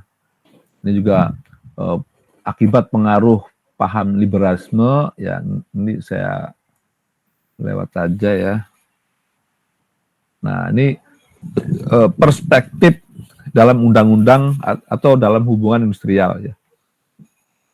Jadi di sini ada Anantaraman ya, yaitu mengembangkan 2 pendekatan ya dalam membahas hubungan industrial, yaitu perspektif unitary dan kelas konflik. Ya. Nah, kita lihat perspektif unitary, yaitu hubungan industri, ya, hubungan industrial, suatu hubungan kerja sama antar pihak manajemen dan buruh yang bersifat harmonis. Ya, jadi bagaimana perusahaan menciptakan hubungan itu agar harmonis? Tentu harus memenuhi, ya, harus ada komitmen masing-masing pihak, baik itu pihak manajemen maupun pihak tenaga kerja. Apa?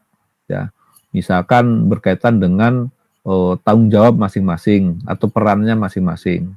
Ya, pengusaha memberikan pekerjaan, ya, memberikan pekerjaan kepada pekerja. Tentu pekerja akan mendapatkan upah atau gaji ya tiap bulannya sesuai dengan kesepakatan, ya, kesepakatan yang sudah disepakati pada perjanjian kontrak kerja. Nah, ini teman-teman yang disebut perspektif unitary. Nah, kemudian perspektif kelas konflik. Nah, memandang pihak manajemen dan buruh sebagai pihak yang memiliki kepentingan yang berbeda dan cenderung bersifat antagonis. Nah, ini yang sering terjadi konflik, teman-teman. Ya, contoh misalnya tadi yang disampaikan sama teman kita, misalnya kenapa sih kita setiap akhir tahun gitu atau awal bulan selalu ribut UMP, selalu ribut upah minimum gitu ya, karena ini ya. Coba kita lakukan misalkan pendekatan yang saya contohkan tadi seperti Yamaha gitu ya. Kita hilangkan gitu ya paradigma UMP tadi ya. Toh kan gini teman-teman ya. Yang mau saya sampaikan gini. Kalau teman-teman makannya makanan yang sehat, pasti outputnya pasti sehat. Artinya apa? Ketika perusahaan memberikan kesejahteraan kepada karyawan, ya, maka pasti imbal balik atau balasan dari karyawan akan mengeluarkan outputnya yang baik juga, gitu ya. Jadi ini jangan dibalik-balik ya. Kadang-kadang telur dulu apa ayam dulu gitu ya. Kan nggak akan ketemu gitu ya. Menurut si A telur dulu gitu kan. Telur terus netes jadi ayam. Nah, padahal telur juga kan datangnya dari ayam juga gitu ya. Nanti nggak akan ketemu ya. Nah, sekarang bagaimana perusahaan untuk meningkatkan produktivitasnya? Ya berilah kesejahteraan ya kepada karyawannya. Berilah keselamatan kerja kepada karyawannya atau berilah jaminan kerja kepada karyawannya. Sehingga nanti ketika karyawannya nggak pikiran nanti sorenya dari mana gitu ya, anak jajan dari mana gitu ya, nanti kan akan kacau melakukan pekerjaannya karena dihantui oleh pikiran-pikiran yang ada di rumah. Tapi kalau perusahaan sudah memberikan kesejahteraan kepada karyawannya, karyawan datang ke perusahaan itu atau ke kantor itu fokus pada pekerjaan, ya, bagaimana meningkatkan kinerjanya, bagaimana meningkatkan produktivitas perusahaan dan lain sebagainya, gitu ya, karena sudah ada jaminan, ya kan, sudah ada jaminan, gitu. Sama halnya misalnya teman-teman belanja barang gitu ya, belanja barang, ya, biasanya kan belanja barang itu kan selalu ada garansi. Ya kan ada kartu garansinya, ya.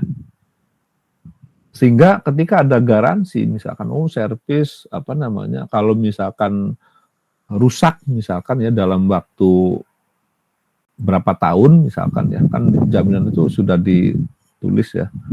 Kalau di elektronik misalkan atau kulkas lah gitu ya, kulkas itu misalkan kompresor misalnya 3 tahun gitu. Biasanya hampir rata-rata 3 tahun ya kompresor. Terus penggantian spare part misalnya setahun misalkan. Servis misalnya seumur hidup misalkan gitu ya. Jadi kita enak gitu ya. Karena udah ada jaminan. Jadi harga sekian itu saya berani gitu. Tapi ketika kita belanja barang misalkan tidak ada garansi, tidak ada jaminan ya, kita ragu, ya, sama halnya ya teman-teman bekerja di perusahaan. Coba kalau misalkan kita hilangkan misalnya tadi yang saya sampaikan, nggak ada tuh istilahnya UMP gitu ya, pokoknya gajinya sekian, artinya nggak ada UMP itu di atas UMP maksud saya gitu ya. Nanti karyawan dengan sendirinya, ya, aturannya seperti ini, misalnya aturannya A, pasti ikutin aturan A, ya. Karena sudah memenuhi kebutuhan atau kesejahteraan yang diinginkan oleh karyawan, gitu. Tapi kalau misalnya gajinya, misalkan, mohon maaf ya di sini gajinya di UMP, ya. Karyawan bilang, yaudah nggak apa-apa Pak, gitu kan. Di dalam hati daripada nganggur misalkan. Kerja, dia kan menilai juga gitu ya. Ngapain saya rajin-rajin, gajinya juga segini gitu kan. Sementara di tempat lain UMP misalkan ya. Perusahaan juga sama. Dia akan melihat gitu ya. Dan dia juga sudah menakar gitu. Kenapa dia dibayar sekian? Ya, karena lihat mungkin kinerjanya dari perform karyawan yang bersangkutan kurang misalkan dan sebagainya. Ini menjadi catatan tersendiri gitu ya. Jadi sekali lagi teman-teman, kalau ingin perusahaan terus produktivitasnya meningkat, naik terus, maka satu-satunya cara untuk meningkatkan kesejahteraan karyawan, ya, ini catatannya. Banyak perusahaan-perusahaan yang sulit untuk berkembang, ya kan, tidak memperhatikan karyawannya, ya.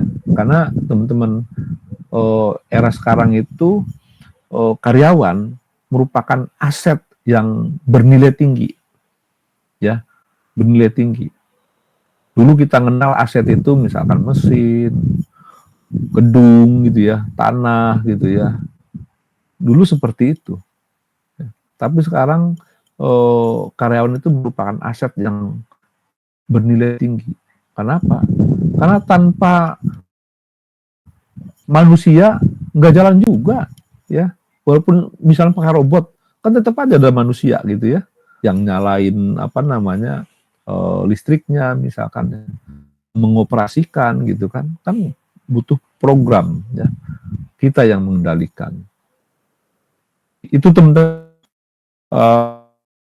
itu ya. Nah, untuk materi nanti UTS nggak jauh dari kompensasi, kemudian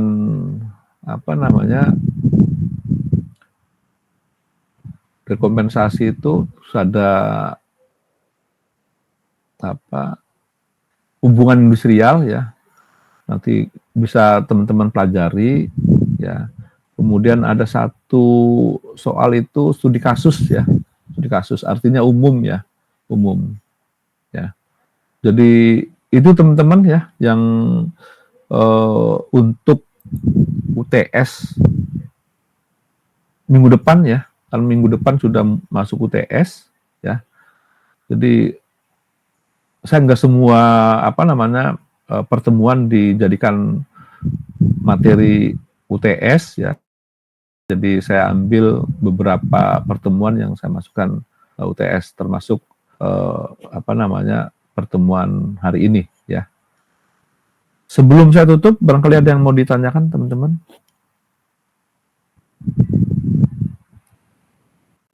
Silakan, Yohanika. Izin bertanya Pak, total soalnya ada berapa Pak? Soal hanya 5 ya, 5 soal, esai semua, yang 4 soal ya, yang 1 soal studi kasus. Baik Pak, terima kasih. Ada lagi teman-teman? Sebelum saya tutup atau saya absen dulu ya?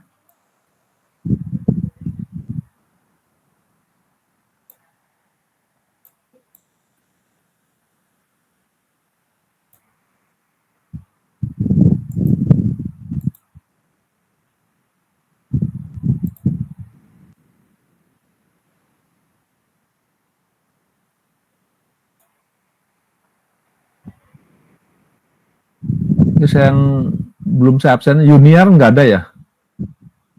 Tidak ada, Pak. Ada. Zauja? Tidak ada ya? Dermawan? Dermawan juga tidak ada. Kemudian Indri Rahmawati?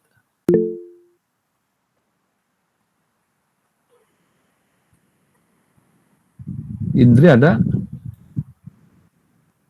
Tidak ada ya. Kemudian Sinta Aulia Kusumawati? Hadir, Pak. Hadir. Kemudian Willy hadir? Tidak ada ya. Dari 17 ya. 12 hadir, 5 alfa ya. Saya simpan. Pak, maaf, tadi katanya Mas Dir sakit, Pak. Siapa? Mas Siapa Dermawan sakit. Oh, Dermawan sakit. Pak. Oke.